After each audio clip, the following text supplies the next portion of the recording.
Okay, so let's talk about this quick one. Many of you have come to my DM to let me know that you've been having queries on the new CAC portal, and most times the query that always comes is the ID card query. I've already mentioned it that CAC has been rejecting a lot of your ID cards because the new portal, of course, you know that the new portal is now AI regulated.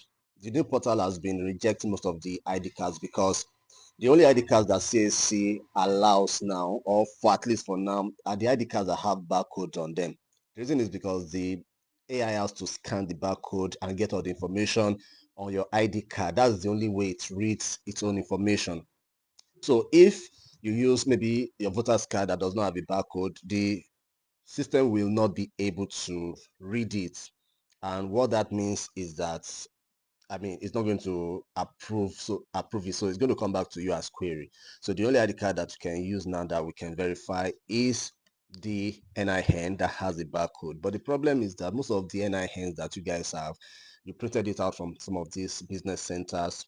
And what that means is that most of those business centers, when they give them to you, the barcode are always empty. The way you can know if your barcode is working is for you to do the scanning yourself. When you do your scanning yourself, you can use Google scanning tool to do it. If your scanning shows your information, the information on the ID card, then it's going to work. But if it doesn't show it, then it's not going to work. So the only solution to that is either for you to go to the NIMC office and insist that they should give you the original ID card, or if you're going to use a third party, business center, tell them that you want your barcode not to be empty, that you're going to scan the barcode, and if it is empty, you're not going to pay them. Or you go to, I don't know if NIMC have accredited business centers out there that help them do this.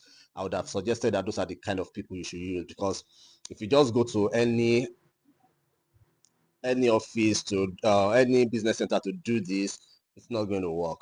Okay, so let me know if it's working for you, and if peradventure you also tried any other ID card and it works, let me also know in the comment section so that at least I can tell others, so that all of us can get our businesses registered. So if you have any question for me, let me know in the comment section. And if you have any problem that is still bothering you around the new portal, also let me know in the comment section. CAC is already promising us that on the 24th they are going to hold a live webinar to discuss some of these issues. So we're also waiting for that webinar so that we can also ask them some questions that are bothering our minds. So please like this video, share it so that more business owners can get to see it. Thank you. I'll see you in another video.